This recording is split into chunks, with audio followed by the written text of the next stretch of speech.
Nobody asks the right question about loneliness in old age. They ask, do you have family nearby? Do you have friends? Do you get out enough? But the question that actually matters, the one I spent 73 years not knowing how to ask, is completely different. I want to tell you something that took me a long time to admit, even to myself. I thought the loneliness would come from not having children. I was so certain of it. I spent years bracing for it, for that specific kind of quiet that I imagined would settle over me once I was old enough that it couldn't be explained away by anything else. And then old age arrived. And the loneliness did too. But it didn't come from where I expected. And by the end of this, I think you'll understand why that matters. Not just for me, but possibly for you. If you saw my life from the outside, you'd probably think you understood it already. A woman in her 70s, a house with a garden, a cat named Felix who sleeps on the same chair every afternoon, regardless of how many times I've moved it. No children, no partner. I told you in the last video how those two things happened, and I'm not going to retell it. What I want to talk about today is what came after all that, what life actually looks like when the story you thought would break you turns out not to be the story at all. Because here is what nobody told me. The thing I thought would destroy me wasn't the thing. And I wasted years preparing for the wrong wound. For a long time, I assumed I was lonely because I lived alone. That seemed obvious. The house is quiet in the mornings. Just the sound of the kettle, the chair scraping the floor, Felix jumping down from somewhere. There are no footsteps but mine. I eat at the table by myself most evenings. When something happens, a branch comes down in the garden, a fuse goes out, I handle it myself or I don't handle it. There is no one to call into the room, so of course I thought this is why I feel what I feel. It must be the solitude. But something started to bother me about that explanation, and I couldn't let it go. Because I can think of a Friday evening at a dinner with people I've known for 30 years, sitting in a warm room, voices overlapping, glasses on the table, and feel something lonelier than anything my empty house has ever produced. The silence here doesn't have an edge to it. That room did, so I had to ask myself, if being alone were the cause, why did company sometimes make it worse? I let that question sit for months because I wasn't sure I wanted to know the answer. The second explanation I tried was regret. I thought maybe the loneliness was really just the past. The choices I made in my 20s that I've already told you about. The partner who left, the particular kind of grief that doesn't have a ceremony or a name. Yeah, you carry enough loss, I thought, and it eventually turns into loneliness. One becomes the other. That made sense to me for a while, except the days when I felt most at ease, most settled, most present, were not the days when I'd forgiven the past or made peace with it. They were specific days, ordinary ones. Days when someone had needed something from me. I started to notice that pattern before I understood what it meant.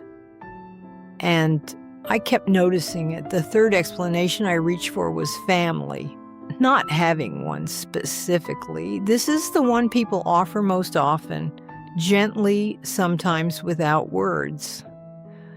The implication being you would not feel this way if there were people who belonged to you and to whom you belonged. I understood the logic. I still understand it.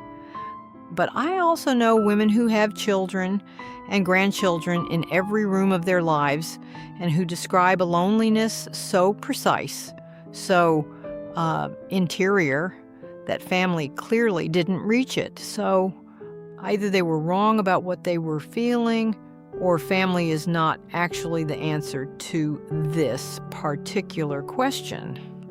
I don't think they were wrong. Something happened last spring that changed the way I thought about all of this. Not dramatically. There was no revelation, not at first, but something shifted. And I've been trying to describe it accurately ever since. I'd been trying to propagate a climbing rose. A variety I'd had for nearly 15 years, grown from a cutting someone gave me when I first moved into this house. I was at the garden center picking up supplies. Late morning, the place almost empty, light coming through the greenhouse panels in long stripes across the floor. The young man behind the counter, maybe 25, asked what I was working on. I told him. He said he'd never managed to propagate a climbing rose, that he'd tried and failed twice, and asked what I did differently. I explained the method, the timing, the hormone powder, the way I wrapped the cuttings. It took about 4 minutes. He wrote something down in his phone. He thanked me. That was all. I drove home and noticed somewhere along the way that I felt lighter than I had in weeks. I didn't understand why yet. It was 4 minutes. A stranger, something I simply know how to do. But there it was, and I couldn't stop thinking about it. Why that? Why would that matter? I've had longer conversations, warmer ones, more obviously significant ones, and come home feeling nothing in particular. What was different about standing next to a tray of root hormone and explaining something to someone who genuinely didn't know it? I thought about it for days. And then, finally, I understood. Loneliness is not the absence of people. It is the absence of being needed. That's not what I was taught to believe about it. I was taught that loneliness was about connection, about closeness, about love, and those things matter.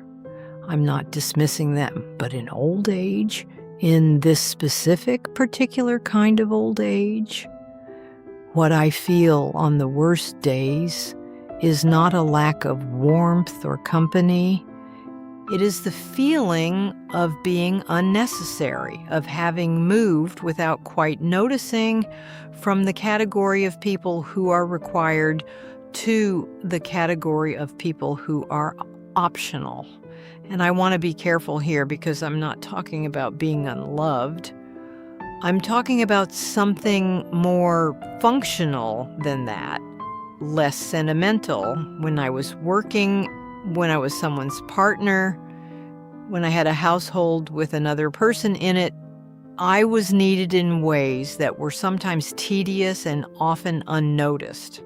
Someone needed me to remember the appointment. Someone needed my opinion on a decision. Someone needed me to hold the other end of something. Those things seem small. They are small. But they are the texture of mattering. And when they're gone, what's left is not just quieter. It's lighter in a way that eventually becomes its own kind of weight. The word I keep coming back to is unnecessary. Not unwanted, not forgotten, unnecessary. There's a difference. And I think if you've reached a certain age, you may already know what I mean. I've thought about this often in relation to not having children. I spent so many years believing that was the part of my life that would become unbearable. The specific loneliness of having no one who came from you, no one carrying something forward.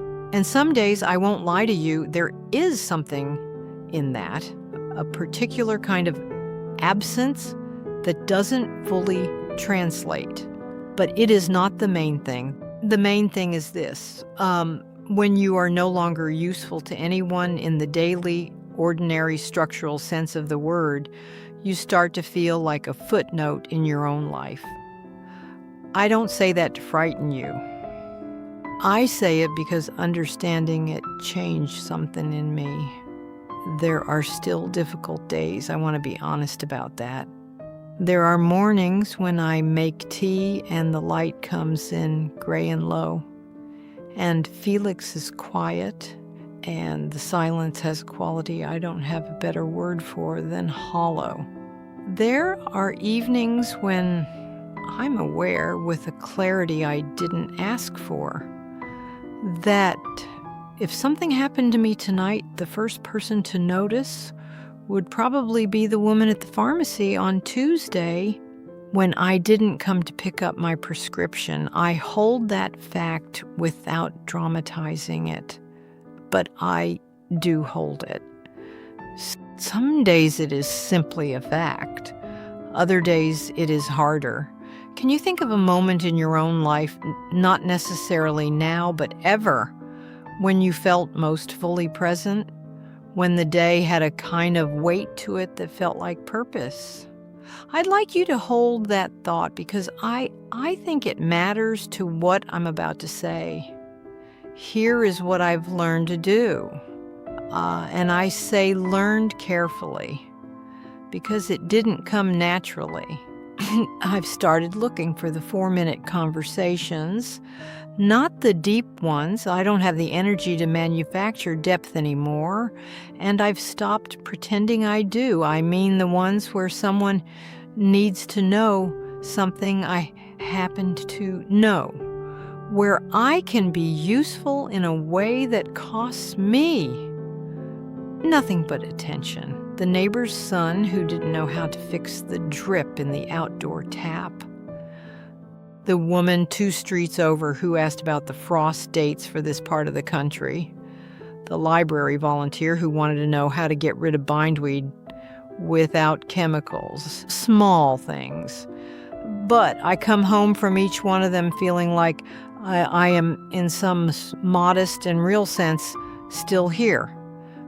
Purpose doesn't have to be large to be real. I am not telling you this is the whole answer. Loneliness in old age is serious, and some of it simply has to be sat with, the way you sit with any weather. But I've stopped believing that what I'm missing is people in the abstract. What I'm missing, what might I think many people my age are missing, whether they've named it this way or not, is the daily, unglamorous sense of being someone that something depends on, even something small, even temporarily. This morning, before I sat down to record this, a man from 3 houses down knocked on the door. He wanted to borrow my long-handled spade. He's redigging a border he put in wrong last autumn. I lent it to him. He'll bring it back by Thursday.